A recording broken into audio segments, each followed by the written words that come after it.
What's up guys? Ako nga pala si Ryan ng Amigos Barbershop.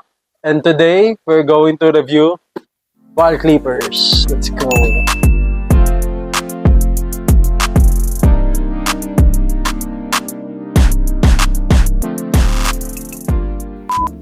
So yun, welcome nga pala ngayon sa ating mini review ng wall. At siyempre, explain ko na sa'yo sa mga hindi pa nakakalam, explain natin kung ano nga ba si wall. Yan, kasi brief history lang nung bata ko nagaganto ngayon, no? Kasi last May 20 hanggang 23 yon, merong event or merong seminar si Wal na hineld sa Makati. Tama ba? Makati. EDSA. So, ayun, pumunta ako doon para mag-seminar and siyempre matuto kung ano nga ba ang dapat pang matutunan. At siyempre, as a starting barber, or hindi naman, medyo di pa ganun katagalan sa industry ng paggugupit. Siyempre, kailangan natin matuto ng mga kagamitan natin para mas alam natin yung ginagawa natin sa paggugupit. Ayun. So, bago tayo mag-start, bago to i-unbox, paki-follow na lang din ako sa Facebook and mga social media accounts ko. Follow nyo si amigos.barbers sa Facebook and sa IG. Yan. So, yan. Let's start. Unbox natin. Sino ba muna unbox natin? Unbox muna natin to si Wall Magic Clip Cordless.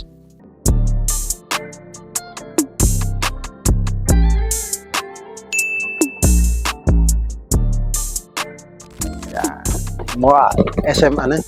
SM ba? SM ba? SMR ano? ASMR. Yan. Solid, solid din, tignan nyo, solid din ng box ni Wal, no? Talagang worth it yung price niya para sa box pa lang, di ba? So yan, dalawa yung box niya, isang cover, isang case, tapos the box itself. Yan, tabi muna natin to si Legend, guys. Yan yung main event yan eh. Kasi anti-mana impression yan, tol. So yun nga pala, sa mga nagtatanong ng price ng wall at kung saan ko siya nabili, actually marami tayong distributor ng clippers. Meron si Elite Barbers, yan. Meron yung mga natin, si Razor, meron nata. Sino ba? Meron yan, maghanap kayo sa social media. Pero ang i-advise kong hanapin, si TSM Sales Incorporated. Sila yung wall distributor ng Philippines. Yung official distributor. Matatagpuan mo sila sa EDSA, Y Nation Building. Search nyo lang sa maps. Ayan. So, let's start. Ito na si Wall Magic Clip. Pula. Na napaka-solid, oh. Tignan nyo yan, guys, oh. Napaka-solid na ito. Yeah, pakinggan nyo yung medyo lobat na ata. Pero hindi. Guys, solid na ito, guys. So, first things first, bakit ba si Magic Clip sikat na sikat sa mga barbero? Obvious na sagot dyan kasi siyempre, dahil sa stagger tooth niya. Stagger tooth. Ibig sabihin ng stagger tooth, uneven yung laki nung ngipin niya, yung top blade niya. So, merong malaki, may maliit, malaki, maliit. So, yung putol dun sa anit natin or sa buhok natin is medyo unorthodox, di ba? Tsaka maganda dahil doon, napapaganda yung blending ng fade natin. At isa pa dito sa Magic Clip, kaya sikat na sikat siya sa mga barbero. Kasi ang ganda niyang pang blend sa mga fades. Di ba? Alam niyo mga barbers, di ba? Antimano to. So, ayun, it comes with, siyempre, charger. Matik yan. Tapos yung charger natin, meron yung iba-ibang socket. So, meron tayong yung regular socket. Meron din tayong ito, yung tatluhan. Ito yung ginagamit ko kasi mas feeling ko mas mabilis. So, meron tayong yung bilog na socket na dalawa. Yan. Tapos, siyempre, oopsie, meron din siyang kasamang mga guards. Kaso, tinanggal ko na yung guards. Dito yung guards natin, guys. Kunin ko lang para sa video. So, meron tayong 8 guards na kasama ng Magic Clip. Which is Siyempre, ang mga common basics. So, yung common na ginagamit natin is yung number 2 guard.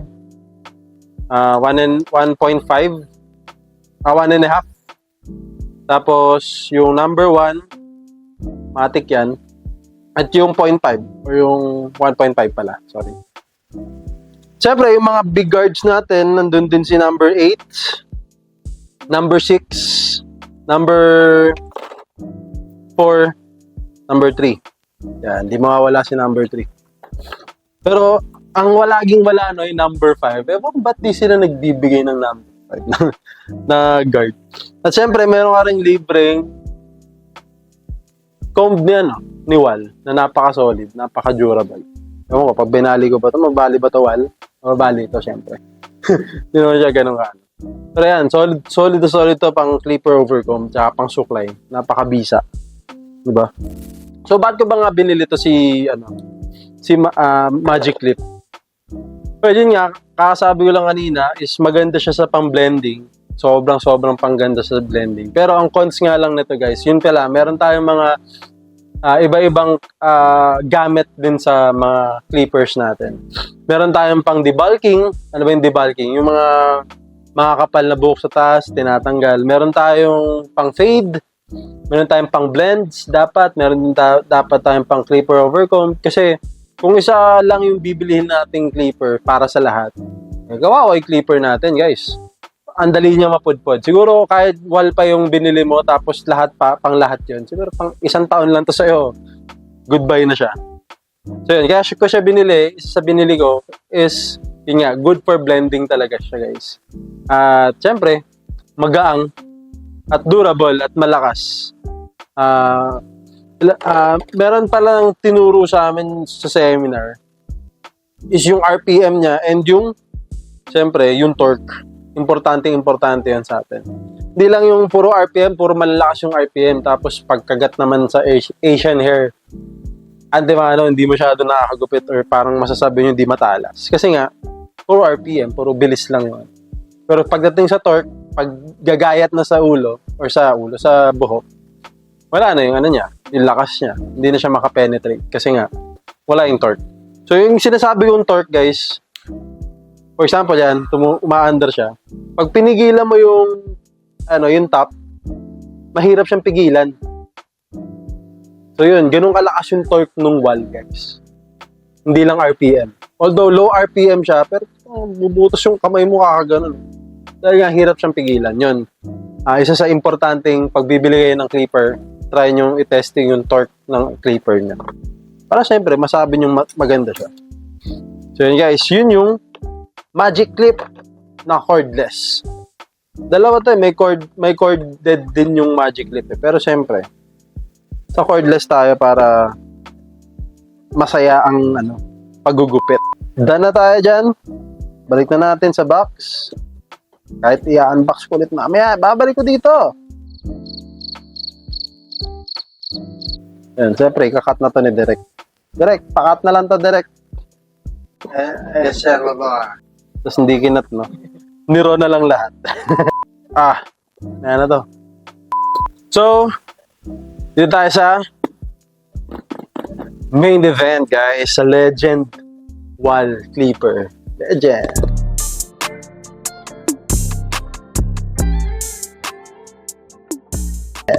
ASMR. Let's go. Hold up. Ako nagtaka rin ako, guys, bakit mas maliit yung box ng Legend kaysa box ng Magic Clip. Di ba? Nagtanong din ako, di rin alam, pero bakit kaya ganun, no? Bakit kaya ganun, Wal? Why is like that, Wal?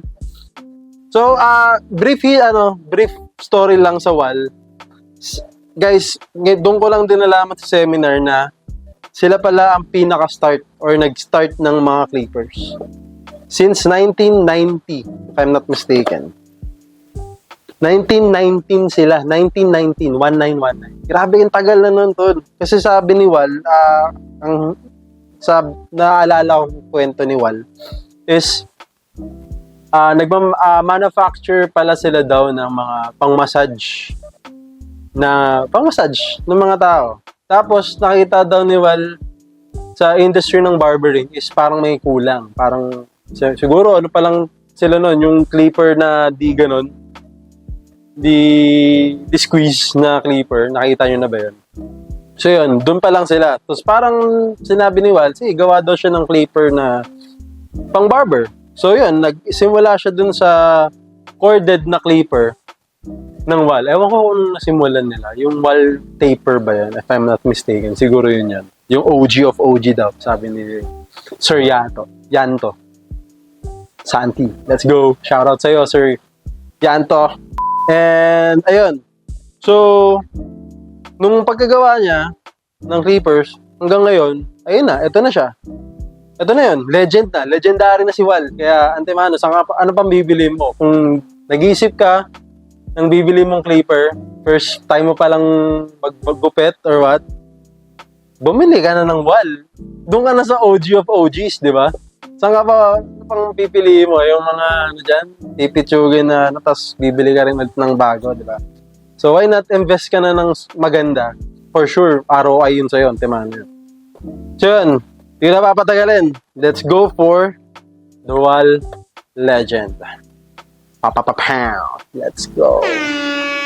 Wal Legend, guys.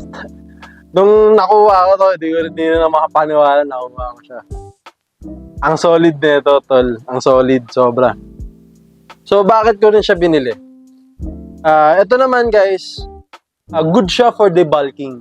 So, ang lakas ng power ng motor niya. Ito yung pakinggan nyo. Mas malakas siya dun kaysa sa Magic Clip. At isa ba, totoo yung balita, mas mataas ang open lever niya, guys. 1.7 yung open niya. Sige ba yun? 1.7? Pwede kang mag-ano nun eh. Kung barbero kang mahilig mag-skip ng guards, pwede sa'yo to. Tignan nyo yung clipper ni Magic Clip. Kung makikita nyo, guys. Lalapit ako sa camera. Tignan nyo to. Madilim. Ito. Tignan nyo yan, guys. Kung gaano yung gap niya sa isa't isa. Ang laki ng gap niyan, tol, oh. 1.7. Ito, 1.5. 1.5 ang mga gap ng Magic Clip natin at ng ibang razor. Like, senior, yan. Yung senior ng Wal. 1.5 lang din siya. Pero hindi ko sinasabi na hindi siya makakagawa ng best niya, di ba? Wal is Wal, tol. Wal is Wal. Kahit anong clipper pa yan, nakadepende yan sa kamay ng barbero, syempre. Pero yun nga, dahil efficient siya at syempre, time tawag dito? Time consuming kasi pagpalit ka ng palit ng guards, di ba? So at least dito, isang clipper na lang, pwede ka na mag-skip. Like, example, nag-dos ka, parang 3 close yung ano mo eh, yung open na ito pag naka-dos eh. So, di ba? Naka-3 close ka na agad pag magde-debulk ka. At yun nga, malakas yung power niya. So, yung Wal Legend comes with, siyempre, walang iba. May charger din tayo dyan, guys. Ayun, meron din mga iba-ibang socket ang charger niya. Katulad din doon sa Magic Clip. Meron yung normal socket at meron din yung bilog. Hindi ko alam ang tawag dito eh. Siyempre, ginagamit ko yung tatlo, guys. Kasi parang feeling ko talaga mas mabilis to eh. Kasi ito pala yung, ganito siya. It comes with guards. Yung guards na malalaki. So, siyempre, yung pang finishing product natin sa fades is yung mga half guards. Yan. Ganito siya. Naka-plastic. Napaka-solid, di ba? Worth it ang price. Tsaka, siyempre, investment siya natin sa mga barber. Investment talaga siya. Siyempre, ito yung ginagamit kong same lang naman sila nung Magic Clip na comb. Pares lang sila. Gusto nga sana yung puti eh, pero okay na to. Maganda to. Maganda pa rin siya. Comb is comb. Tapos syempre guys, meron din siyang kasamang panglinis at oil. Wall oil to. Kaya savior to pag nawala na kayo ng oil, savior. So, ayun, saan ko siya binili ulit? Sa TSM Sales Incorporated. Diyan lang yan sa ano. Meron silang page. Click nyo lang yung page, follow nyo na lang yung page sa ano nila. At syempre guys, meron din siyang, anong tawag dito? Super dry or anong tawag dito? Anong tawag dito sa ganito man? Silica gel. Para syempre, hindi mag-moist yung ano natin, yung product natin or yung clipper natin. Kasi mahirap pag pag nag-moist siya, matik mga ngalawang at mga ngalawang. Kaya, ayun nga, mga alagaan natin ng mga clippers natin, no? Siyempre, oil natin everyday. Sabi nga sa amin ni Sir Yano,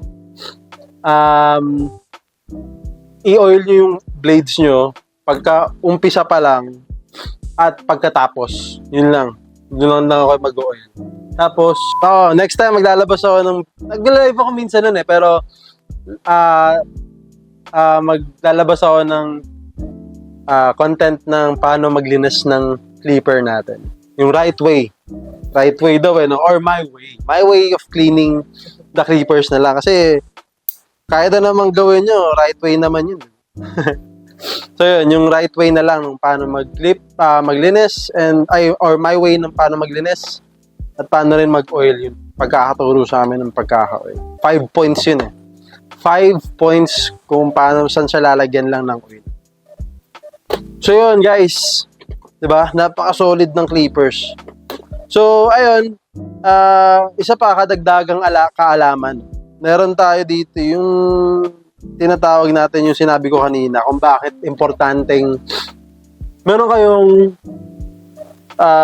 clipper para sa buhok or para sa style ng gupit or style ng buhok or yung kung gaano ba kakapal yung buhok, ganyan. Importante to, yung mga clippers natin or kada clipper may kanya-kanyang role. Yan. Importante yon. Yung mga clippers natin may kanya-kanyang role. For example, itong Legend ko, pang debulking, yan, pang kalbo, or pag makapal yung buhok, yan, ito yung gagamitin ko. Pero, pagdating sa blending pa rin, guys, siyempre, walang iba. Magic clip pa rin ang gagamitin ko. Kasi, antimano to. King of King of blendings to for sure. Tsaka fade blade na siya yun. Stagger tooth, yung pinakamaganda, stagger tooth siya. So, meron pa palang isang tip na tinanong ko kay Sir Yano. Sabi ko sa kanya, Sir Yano, ano pong mas prefer nyo?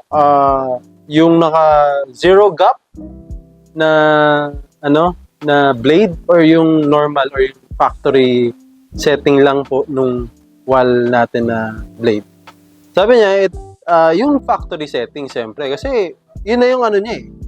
Tama naman, no? Yun naman na yung made niya. Bakit ba pa ayusin? Pero, nasa sa'yo naman daw yan. Kung gusto mong i-zero gap, that's on you. Basta alam mo yung ginagawa mo. That's all. Hindi pa naman. Dapat alam natin yung ginagawa natin sa barber, guys. Siyempre, at the end of the day, ang pinaka-importanting mapasaya natin is yung client natin. Kasi kung wala sila, wala rin tayo. Hindi tayo kikita. Hindi tayo makapagpakain sa pamilya natin kung wala sila. Kaya dapat guys, sila yung dapat nating ingatan at siyempre dapat bumalik-balik sila sa atin kasi sila yung boss natin. Every time na may umupong tao sa upuan natin, sila yung boss. Kaya make sure na masaya silang alis ng upuan mo at ng shop mo. So, ayun guys. Thank you for listening sa unboxing and review ng wall clippers. Solid to guys. Kaya bumili na kayo. Wala pa kayong wall. Try nyo na yung wall guys. Siyempre, pasalamat din ako kay TSM Sales Incorporated. Yan. Salamat kay Sir Rolly na nag-accommodate sa akin dun sa, or nag-respond dun sa message ko. Sayang nga eh, nung nagka-event sila, ay nung nag-seminar, sale to, guys. Ang price nito pala, guys, is, check ko ulit yung price nito, baka magkamali ako eh. Price nito dun sa TSM. Ayan, ito, Wall Cordless Legend, 11,895 pesos. Nung nag-seminar kami, bumaba lang siya guys, nag-sale to eh. Teka lang sorry Nag-sale to. Sayang, hindi ko nga naabutan eh. Sayang. Naging 10,705 na lang siya. Grabe yung sale to. Less, siya, 10% off. So yun, pero okay lang. Unti lang naman yung binawas, pero sayang pa rin yan. Tapos, yung magic clip ko is, kung bibili kayo, is 6,165. Diba, mas less siya kaysa dun sa mga ibang reseller ng wall natin. Kaya, recommend ko na rin sa inyo, bilhin na doon kayo sa direct na distributor. Kontakin nyo lang si Sir Rolly Bartolome. Sir Rolly, shoutout sa iyo. Sir, napaka-solid nyo. Yan, message nyo lang yun si Sir. Napakabait nun. At mabilis mag-reply. So, yan. So, yun. Kung bibili kayo, yun. I-message nyo lang si Sir. At syempre, maganda nun, visit na rin din kayo dun sa store or sa office ng wall para less na rin yung gastos nyo. Kung may time kayo, di ba? Pero kung wala, pwede naman kayo magpa-deliver. Alam ko LBC nila yan. So, kinabukasan, kung bibili kayo yun, kinabukasan, makukuha nyo na agad. Salamat ulit sa pakikinig, no? Ng acting review sa wall. Kaya, once again, ako si Ryan ng Amigos Barbershop, head barber ng 72 Collective. Peace out!